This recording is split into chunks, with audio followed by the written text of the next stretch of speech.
The most dangerous moment in your life is not when you fail. It's the moment you decide that failure is the end. Feudal Japan. A young samurai named Ryuji knelt in the mud, his armor shattered, his sword broken. His lord lay dead behind him. The battle was over, and so was his honor. Every code he had ever followed told him the same thing. A warrior who fails must pay with his life.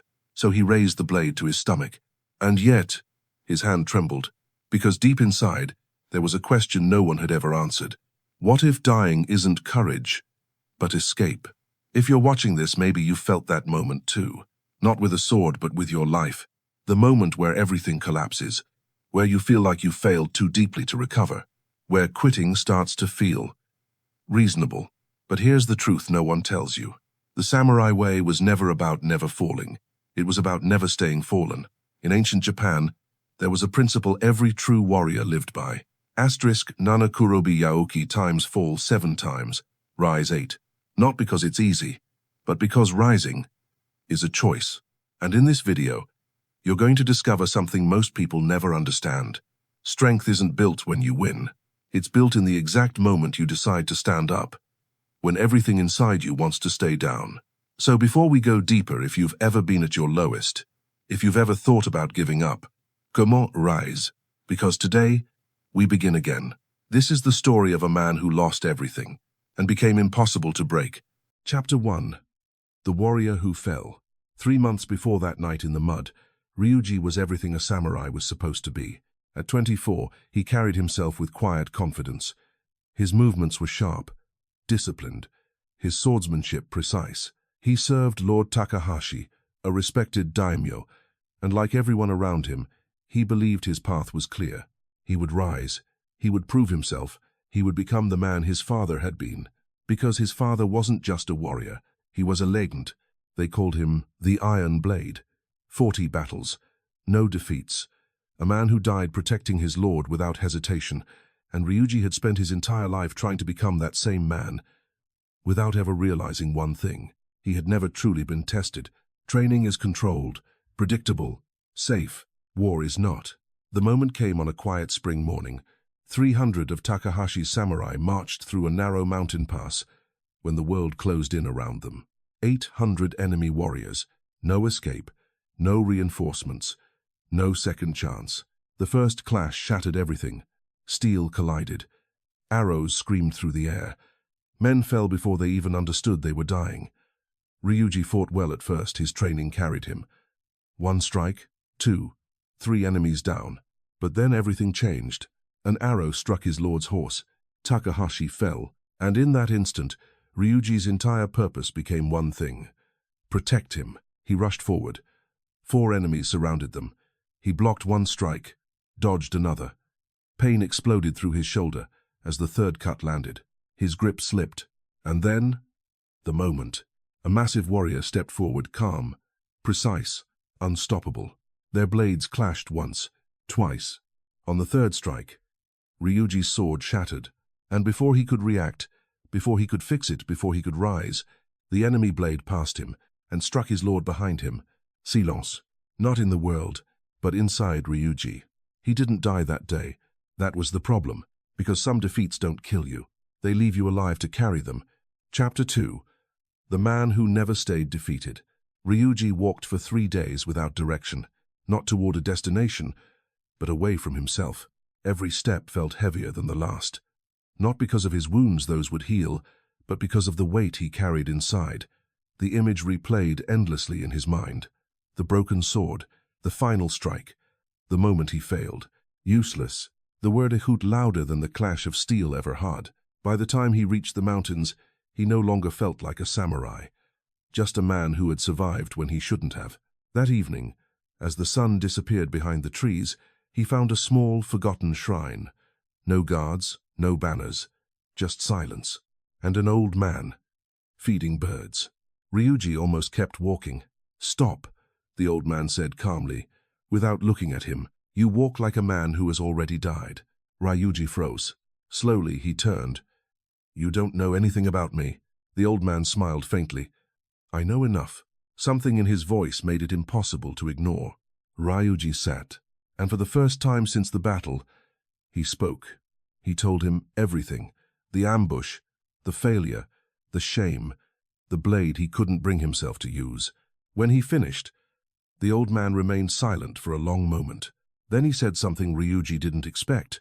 "Good." Ryuji's head snapped up. "Good? Yes. Now your training can begin." Confusion turned to anger. "My lord is dead. I failed.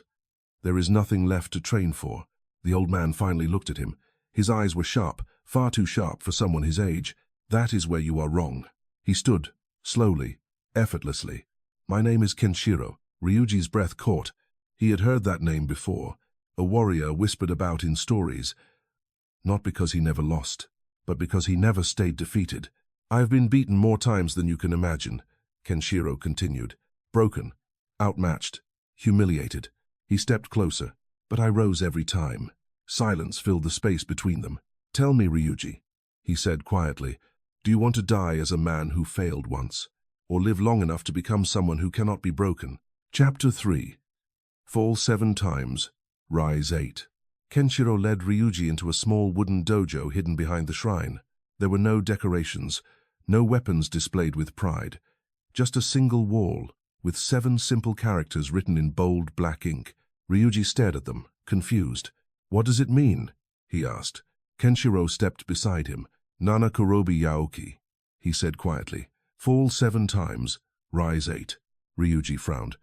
"I've heard that before. It just means never give up." Kenshiro shook his head. "No, that's what weak men think it means." He turned to face him fully. "This is not about motivation. It's not about feeling strong. It is about identity." Ryuji stayed silent. "Listen carefully," Kenshiro continued. "The difference between a broken man and an unbreakable one is not talent, not strength, not even courage." He stepped closer. "It is this. What do you do after you fall?" Ryuji's jaw tightened. "I failed, my lord. That is not something I can just stand up from." Kenshiro's voice hardened slightly. "And if you die now, that failure becomes final." Silence. "For most men," he continued, "the first fall defines them. They lose once, and they decide who they are. I'm not good enough. I'm not strong enough. This is not my path." He gestured toward the calligraphy. "But a warrior sees something different." Ryuji looked back at the words. "When a warrior falls, he studies the fall," Kenshiro said. "He asks, where was I weak? What did I miss? What must I become?" Defeat is not an ending. It is information. Something shifted in Ryuji's chest. "The battle you lost," Kenshiro continued, "was not meaningless." Ryuji looked up sharply. "You learned your limits. Your positioning failed. Your awareness broke under pressure. Your technique was not enough." Each word hit like a strike. "But all of that," Kenshiro said calmly, "is valuable if you rise to use it." Ryuji's voice dropped. "And if I can't?" Kenshiro's eyes locked onto his. "You can, because rising is not something you wait to feel ready for.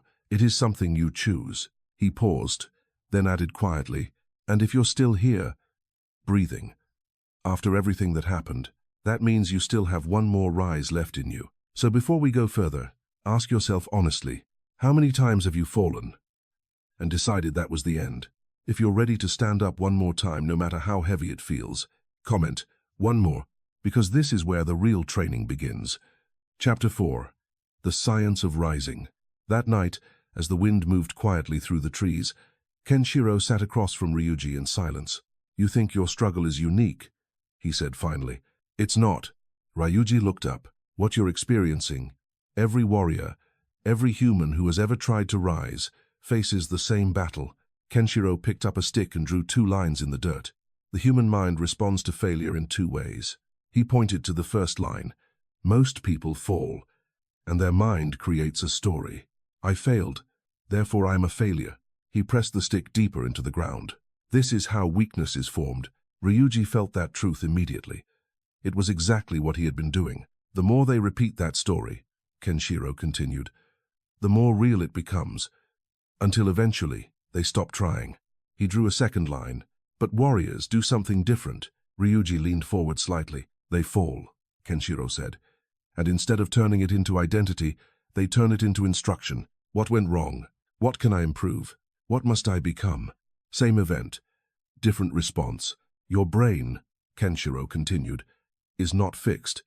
It changes with every decision you make. He tapped his temple. Inside you, there is a part that fears pain. It tells you to stop, to avoid failure, to stay safe. The moment you fell in battle, that part took control. Ryuji nodded slowly. But there is another part, Kenshiro said, his voice lower now. The part that chooses. Every time you stand back up, even when you don't feel ready, you strengthen that part. And over time, something shifts. You stop seeing failure as danger. You start seeing it as training. The air felt heavier, but clearer.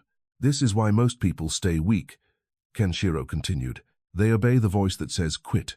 But warriors, he looked directly at Ryuji, train themselves to ignore it. Ryuji's fists clenched slightly. So the pain doesn't go away? He asked. Kenshiro shook his head. No. The fear doesn't disappear. The doubt doesn't vanish. He paused, but they stop controlling you. Silence settled between them. Then Kenshiro leaned forward slightly. Understand this, Ryuji, you are not destroyed when you fall. You are destroyed when you believe the fall defines you. And for the first time since the battle, Ryuji didn't feel broken. He felt unfinished. Chapter 5. The 500 Falls. The next morning, Ryuji expected guidance. Instead, Kenshiro handed him a wooden sword.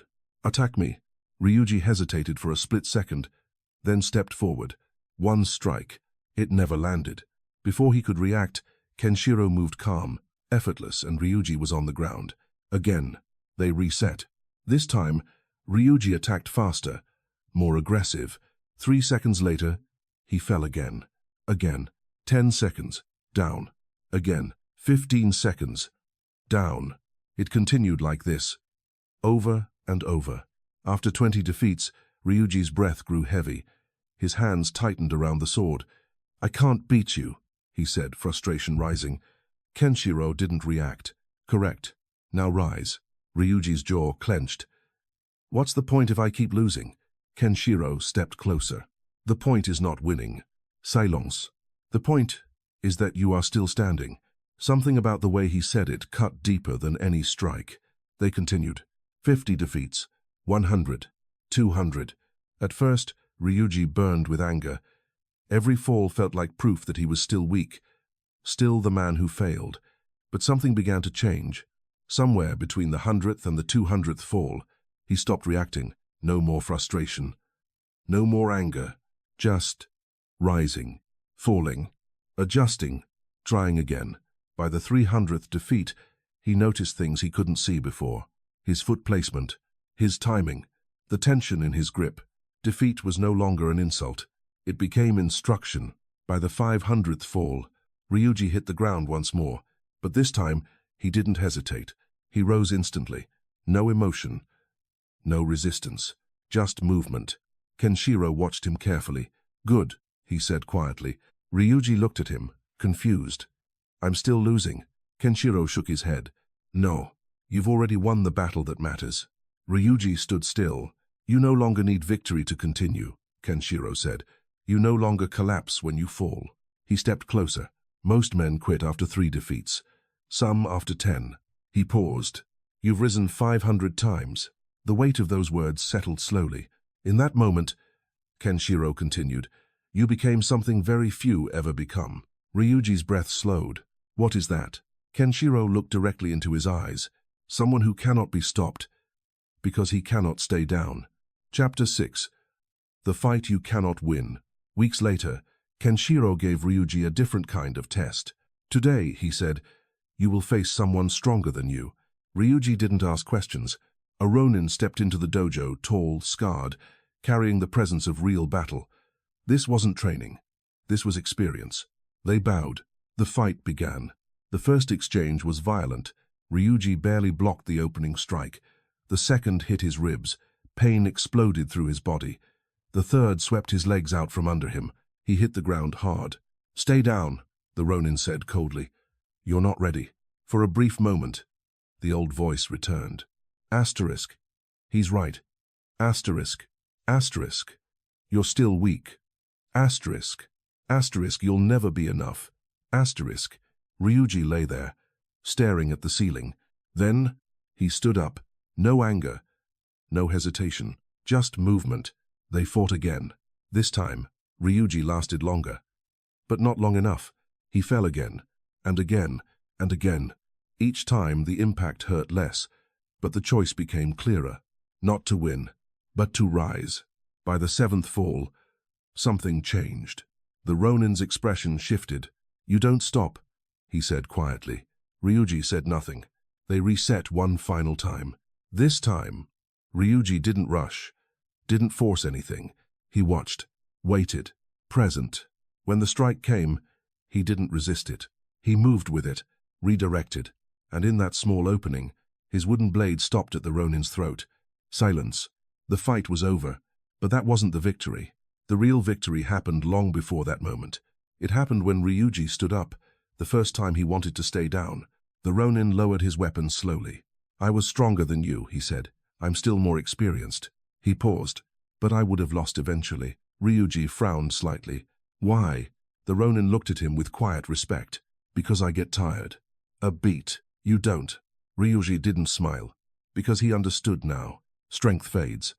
Skill has limits. But someone who refuses to stay down becomes impossible to defeat. Chapter 7. The man he had to face. Months later, when Ryuji had already changed, Kenshiro gave him the final test. "You're ready," he said. "For what?" Kenshiro looked at him calmly. "To face the man who killed your lord." The words hit like a blade. For a moment, everything inside Ryuji went silent, then flooded back. The battlefield, the broken sword, the word useless. "You want me to kill him?" Ryuji asked quietly. Kenshiro shook his head. "No." Silence stretched. "Then why?" Kenshiro stepped closer. "Because if you still need revenge, you are still broken." Ryuji didn't respond. "Go find him," Kenshiro continued. "And when you stand in front of him, you will discover who you've become." It took Ryuji 2 weeks to find the man. Not on a battlefield, not surrounded by soldiers, but alone, working a small field. Older now, slower, human. The man looked up as Ryuji approached. His hand instinctively moved toward his weapon. "I remember you," he said. "The one who failed." Ryuji stopped a few steps away. The old rage flickered, then disappeared. "I'm not here to fight," Ryuji said. The man narrowed his eyes. "Then why are you here?" Ryuji took a slow breath. "To thank you." Silence. For the first time, the man looked uncertain. "I broke your sword," he said. "I killed your lord." Ryuji nodded. "Yes."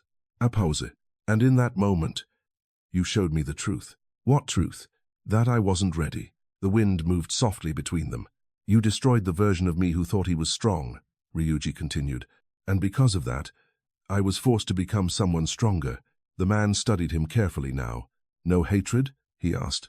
Ryuji shook his head. "I carried it for a long time. A beat. But I let it go. The moment I chose to rise instead of blame." Silence again. Then slowly, the man stepped back. "You've changed," he said. Ryuji bowed slightly. "I had to." As he turned to leave, something lifted inside him. The final weight. The last chain, because he understood now. The true enemy was never the man in front of him. It was the version of himself that stayed down. And that version was gone. Conclusion. The only victory that matters.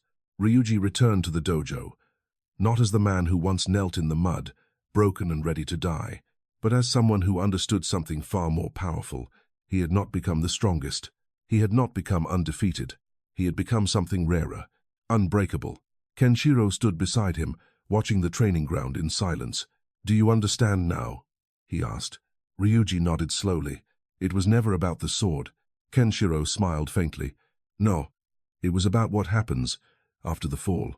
Ryuji looked at the students training below each one, struggling, failing, rising again, and for the first time, he saw it clearly. Every fall was part of the path. Every failure, a step forward. Every moment of weakness, an invitation to rise.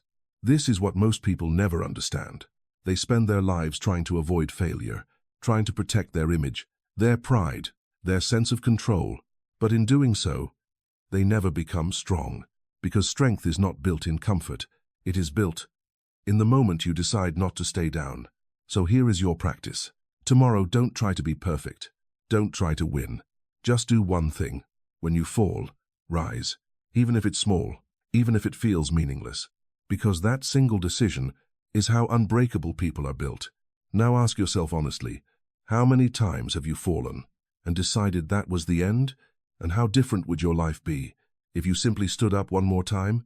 If you're ready to stop quitting on yourself, comment, rise again. Not for me, for you, because in the end, the world will knock you down. Life will test you. You will fail. You will lose. But none of that decides who you become. Only one thing does. Do you stay down or do you rise? Choose to rise. Always. Stay present. Walk with honor and follow your path.